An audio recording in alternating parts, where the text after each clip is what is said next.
मुझे खुशी है साथियों कि हमारी पार्टी ने गारंटी दी है। ये हमारी पार्टी की 5 गारंटी है। हमने महिलाओं के लिए, किसानों के लिए, नौजवानों के लिए अपना वचन दिया है और मैं आपको वादा कर जाता हूं, देश में जो गरीब परिवार है, उस परिवार की जो महिला है, उसके खाते में साल का 1 लाख रुपया हमारी सरकार बनने के बाद हम देंगे। और मैं भाजपा के साथियों को बोलना चाहता हूं, आपने जो रियासत का हाल किया है, आपने राज्य को यूटी बनाया है और मैं 2 दिन पहले देखा प्रधानमंत्री ने बोला हम राज्य का दर्जा वापस देंगे। आप कोई एहसान नहीं कर रहे, ये अधिकार है, ये संविधान देश का है और आप औरों के किए हुए पर अपनी पीठ थपथपाते हो। साथियों, मैं मन से बताना चाहता हूं, जम्मू कश्मीर में चुनाव होंगे, सितंबर से पहले होंगे और ये सरकार नहीं करा रही, सुप्रीम कोर्ट का आदेश आया है कि आपको कराना पड़ेगा। सुप्रीम कोर्ट का आदेश था कि अयोध्या में राम मंदिर बनाना पड़ेगा।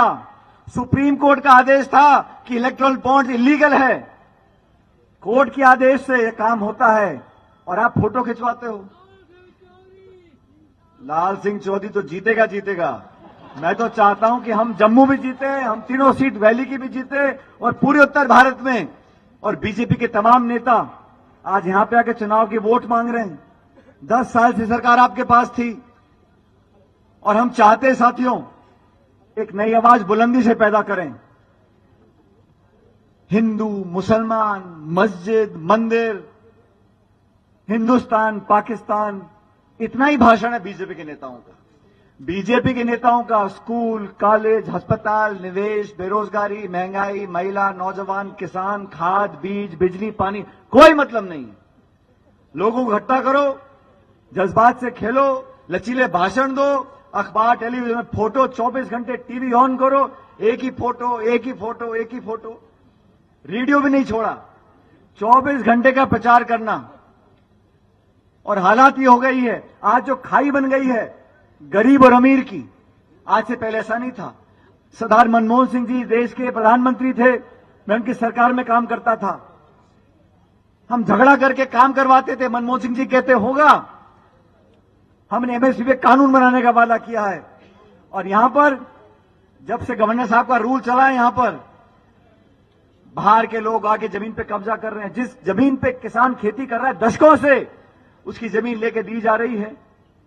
भेदभाव की राजनीति हो रही है, टकराव की राजनीति हो रही है, बदला लेने की राजनीति हो रही है। इस देश में विचारधारा अलग हो सकती है, सोच अलग हो सकती है, राजनीतिक दल अलग हो सकते हैं, लेकिन निर्वाचित जो इलेक्टेड चीफ मिनिस्टर हैं उनको आप जेल में डाल दोगे, विपक्ष की आवाज को खत्म कर दोगे। कांग्रेस एक प्रमुख विपक्षी पार्टी है, सबसे बड़ी पार्टी ऑपोजिशन की है। हमारे खाते सीज कर दिए, कहते हैं 1994 में नोटिस दिया था, कांग्रेस के खाते सीज कर दो, मुख्यमंत्रियों को जेल में डाल दो, विपक्ष की आवाज को खत्म कर दो। निर्वाचन आयोग चुपचाप देख रहा है। आपने देखा चंडीगढ़ में चुनाव थे, मेयर के चुनाव, वहां पे निर्वाचन अधिकारी बैठ के खुद वोटें खराब कर रहा है। सुप्रीम कोर्ट को दस्तक देनी पड़ी, तब जाके न्याय वहां पर हुआ। मैं तो आपसे आज अपील करने के लिए आया हूं। बहुत से दल पार्टी बना के चुनाव लड़ रहे हैं, बहुत से नेताओं को आपने देखा है।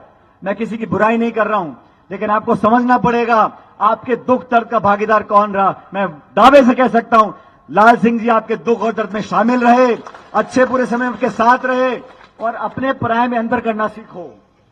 वो लोग नहीं, वो लोग जो दिल्ली से आके भाषण दे जाते हैं और आपको बड़े बड़े वादे कर जाते हैं। हम उस पार्टी के लोग हैं। आजादी से पहले से लेकर आज तक इस कांग्रेस ने खून पसीने से इस जम्मू और कश्मीर को सींचा है, लोगों को इकट्ठा रखा है, हमने कुर्बानियां दी हैं, अपना सियासी नुकसान भी करवाया है, लेकिन लोगों की और जमहूरियत को ताकत देने का काम हम लोगों ने किया है। मैं तो सिर्फ आप लोगों से निवेदन कर रहा हूं, 19 तारीख को वोट पड़ेगा, बड़े बड़े लोग चुनाव यहां से लड़ रहे हैं, लेकिन अपने बेटे को, अपने भाई को, अपने उस जाबाज नेता को आपको दोबारा दिल्ली भेजना है। दिल्ली भेजोगे नहीं भेजोगे? अरे आवाज नहीं आई भाई, दिल्ली भेजोगे नहीं भेजोगे?